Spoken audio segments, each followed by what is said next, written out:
Oi, pessoal, tudo bem? Bem-vindos a mais uma aula de álgebra linear. Então, no vídeo de hoje, nós vamos tratar de coordenadas e mudança de base em um espaço vetorial.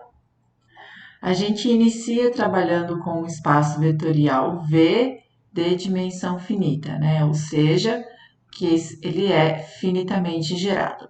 E B, uma base para esse espaço aqui.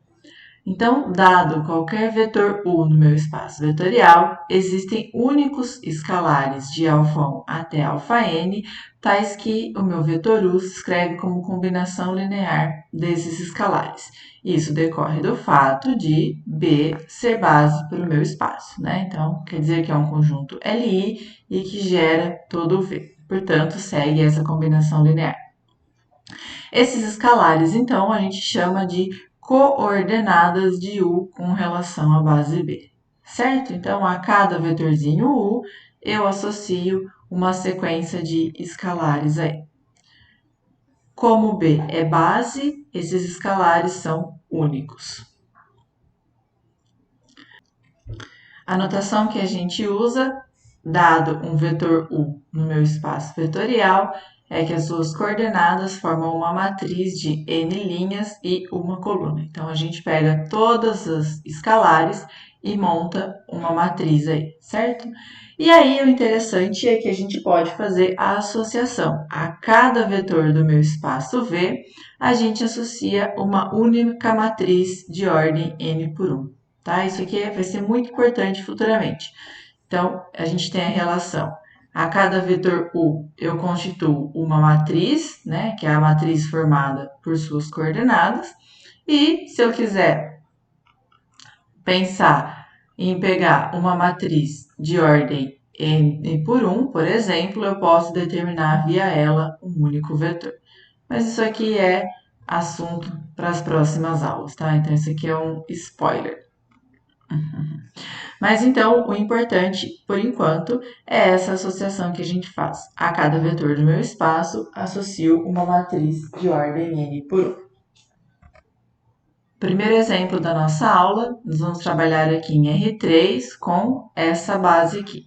E eu quero encontrar as coordenadas do vetor 1, 2, 0 com relação a B.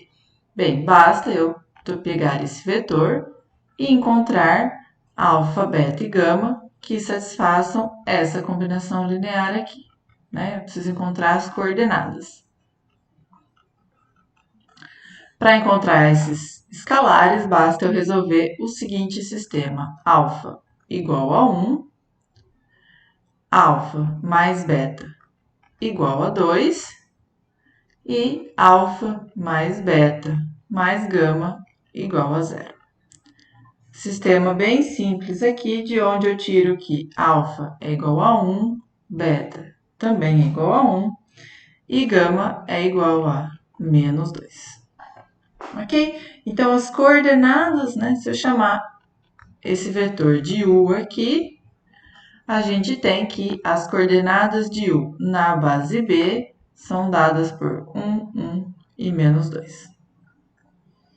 Perfeito? Bem simplesinho, basta a gente resolver um sistema linear. Exemplo 2. Vamos trabalhar no espaço dos polinômios de grau até 2 com a seguinte base, formada pelos vetores 1, x e x² menos 2.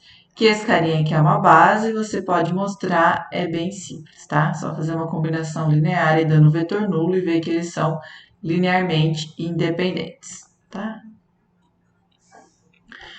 Mas aí eu tenho esse polinômio e eu quero encontrar as coordenadas dele com relação à base B. O que eu faço? Monto um sisteminha de novo. Então, eu quero escrever esse polinômio como alfa vezes o primeiro vetor da base, mais beta vezes o segundo, mais gama vezes o terceiro vetor, certo?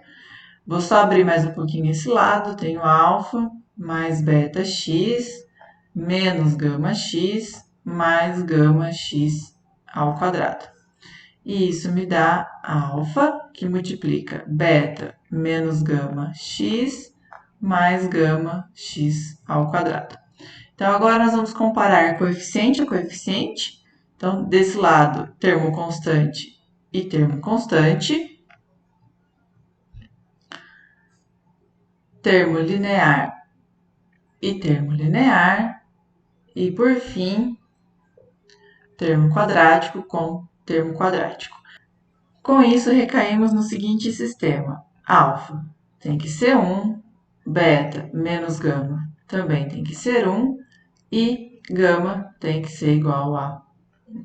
Certo? Solução bem rapidinha aí: alfa é igual a 1, gama é igual a 1 e beta é igual a 2. Ok? Então, se a gente denotar por U esse vetorzinho, né, esse polinômio, as coordenadas de U na base B são dadas por 1, 2 e 1. Ok? Exemplo mais fácil que esse, impossível. Mas olha o que é interessante aqui. Pensemos se a gente considerar a base canônica. Então, se ao invés daquela base C, a gente tivesse a base canônica dos polinômios, que é formado por 1x e x ao quadrado.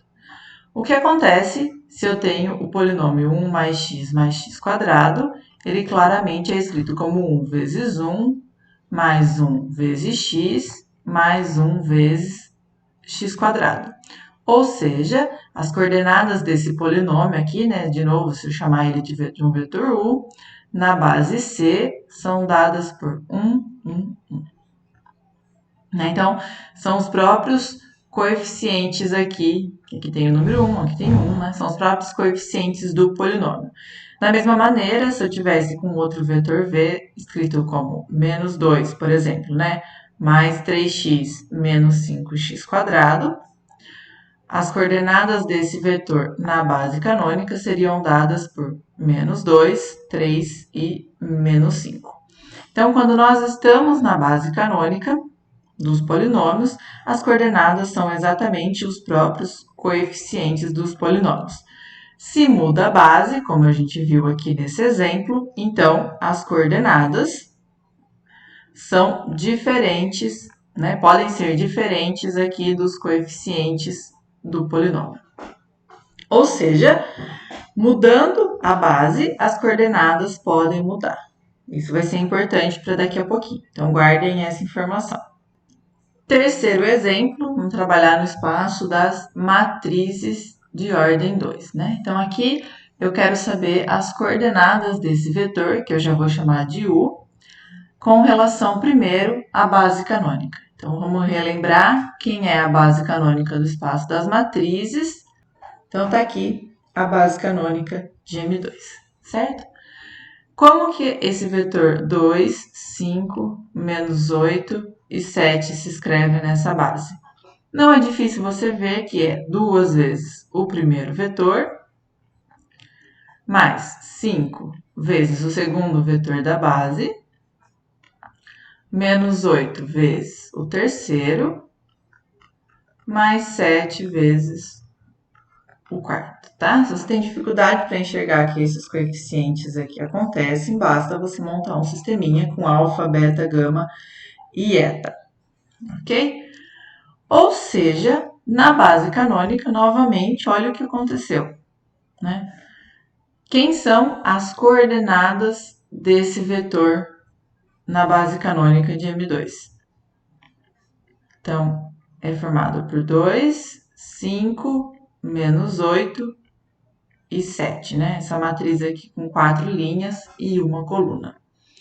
Então, novamente, aqui a primeira entrada da minha matriz é a primeira coordenada, a segunda é a segunda coordenada e assim sucessivamente até finalizar os 4 elementos da minha matriz. Isso está acontecendo porque a gente está na base canônica. Então, em qualquer espaço vetorial, sempre que eu estiver trabalhando com a base canônica, encontrar as coordenadas fica bem mais fácil. Se eu tiver em R3, vai corresponder a cada entrada, se tiver no espaço das matrizes também, e dos polinômios, como a gente acabou de ver. Se nós mudarmos aqui a base para esse espaço das matrizes, o que acontece com o vetor 2, 5, menos 8, 7, né? Qual é a combinação linear? Então, eu preciso encontrar alfa, beta, gama e eta que satisfaçam essa relação aqui, certo? Daqui a gente tira o seguinte sistema. ok? Então, daqui decorre imediatamente que a gente tem alfa igual a menos 3, beta igual a 13, gama igual a menos 15 e eta igual a 7. Portanto, se a gente chamar esse vetor aqui de U, as coordenadas de U na base B são dadas por menos 3, 13, menos 15 e 7. Tá? Então, aqui, observem que não necessariamente não tem nada a ver com as entradas da matriz original, certo? Então, se não for a base canônica, as coordenadas mudam completamente. Observação importante. Quando a gente fala em coordenadas, a gente determina uma ordem para a base, né? Então, a gente tem que saber quem é o primeiro, o segundo e o último vetor dessa base. Por quê? Porque quando U se escreve como combinação linear desses vetores, a gente vai olhar as coordenadas. Então, aqui na minha matriz, o primeiro elemento é a primeira constante que aparece aqui multiplicando o 1. O segundo elemento é a constante que multiplica o 2. E assim até eu chegar no último elemento da minha matriz, que é a última constante multiplicando aqui o vetor, certo? Então, a gente estabelece uma determinada ordem para a base. Pense em R2 se eu tiver a base B1 dada pelos vetores 1, 0 e 0, 1, né? Que é a base canônica. E se eu tiver o meu conjunto B2 dado por 0, 1, 1, 0. É claro que do ponto de vista de conjuntos, essas duas bases aqui são as mesmas, ok? Porque os vetores são os mesmos. Mas, se eu pensar no vetor 1, 2, no vetor U como sendo o 2, quem são as coordenadas dele com relação à base B1? Bem, é a matriz formada pelas entradas 1 e 2. Enquanto que as coordenadas dele com relação à base B2 é o 2 e 1. E aí, elas são matrizes distintas, tá bom? Então, por isso que eu preciso fixar uma determinada ordem. Quem é o meu vetor U1 e quem é o meu vetor U2. E por isso que essa observação está aqui. Neste momento, então, a gente já sabe que as coordenadas de um elemento podem variar quando a gente considera duas bases distintas. E aí a pergunta que vem naturalmente é: como ocorre essa mudança? E outra que a gente pode fazer é: se eu tenho duas bases de V, será que a gente consegue encontrar as coordenadas de um vetor na base C usando as coordenadas dele na base B? Porque é interessante a gente pensar nisso. Vejam só, a gente sabe dos exemplos que quando a base é a base canônica, é bem fácil de encontrar as coordenadas. Se de alguma forma a gente puder usar essas coordenadas que a gente já conhece para encontrar em outra base, pode facilitar as contas, certo? E aí, para responder a essas duas perguntas, a gente vai considerar um espaço vetorial V com duas bases. Então, a base B, que eu vou representar por vetores de B1 até Bn, e a base C, que eu vou representar por vetores de C1 até Cn. Claro que eles têm a mesma quantidade de vetores, porque a dimensão de V é n, né? Então, o teorema da invariância garante que essas duas bases têm a mesma quantidade de vetores. Já que B é base, eu posso escrever cada elemento da minha base C como combinação linear dos elementos de B, certo? Então, eu pego lá o primeiro vetor da base C e escrevo ele como α11B1 até αn1Bn. Por que as minhas constantes agora estão com índice duplo? Só porque eu vou montar uma matriz depois. Mas você pode chamar essa constante aqui do que você preferir, certo? Se você achar mais conveniente escrever C1 como sendo α1B1 mais αnBn, fique à vontade, ok? Eu só vou precisar ter uma ordem certinha para nomear essas constantes aqui. Então, o que eu faço é, Escrevo o primeiro vetor da base como combinação linear, faço a mesma coisa com o segundo vetor da base C e assim até encerrar. Lembrando, eu posso fazer isso porque B é uma base do meu espaço vetorial V. Feito isso, o que a gente tem é que o primeiro vetor da base C tem como coordenadas na base B a seguinte matriz. Certo? Só voltando aqui no slide mais uma vez, nós pegamos o primeiro vetor da base, então a gente fez aqui com C1, e escreveu ele como combinação linear dos elementos da base B. Isso a gente faria para qualquer vetor do espaço. E aí o que a gente fez foi pegar essas coordenadas e montar a matriz correspondente.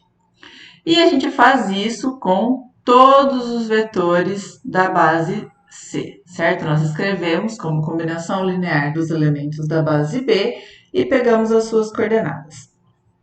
Por fim, a gente reúne essas informações em uma matriz, cujas colunas são as coordenadas desses vetores da base C com relação à base B. Então, vejam bem aqui, as coordenadas do meu vetor C1 estão aqui na primeira coluna, certo? Então, a gente bota sempre, sempre, sempre na coluna. Nesse ponto do curso, faz total diferença ser na linha ou na coluna. Então, pego as coordenadas do primeiro vetor, boto aqui na primeira coluna. Pego as coordenadas do segundo vetor e boto na segunda coluna. E vou fazendo assim até chegar no último vetor. Então, quando eu pego as coordenadas de Cn e boto na última coluna da minha matriz. Essa matriz aqui é chamada a matriz de mudança de base, da base B para a base C. Então, o que eu gosto de brincar aqui com os alunos, né, durante a aula, nesse momento, é que se eu quero mudar de vida, né, se eu quero mudar da base B para a base C, eu tenho sempre que pensar em crescer.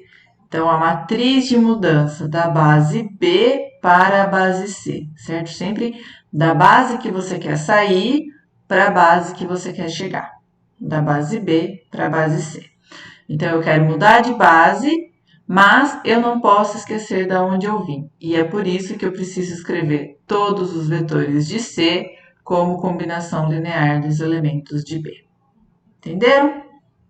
Então, a matriz de mudança de base da base B para a base C, eu preciso pegar todos os vetores de C e escrever como combinação linear dos elementos de B.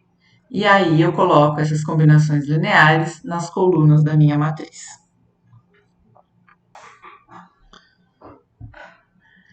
Para finalizar a nossa aula, nós vamos trabalhar com duas bases aqui em R3. Então, aqui eu tenho a base B e a minha base C é a base canônica, ok? E eu quero encontrar qual é a matriz de mudança da base B para a base C. Se eu quero mudar de B para C, eu preciso escrever C como combinação linear de B. Então, eu preciso encontrar alguns escalares, tais que o primeiro vetor seja a combinação linear dos vetores da base B. Vou chamar esses escalares de A1, B1 e C1. Certo?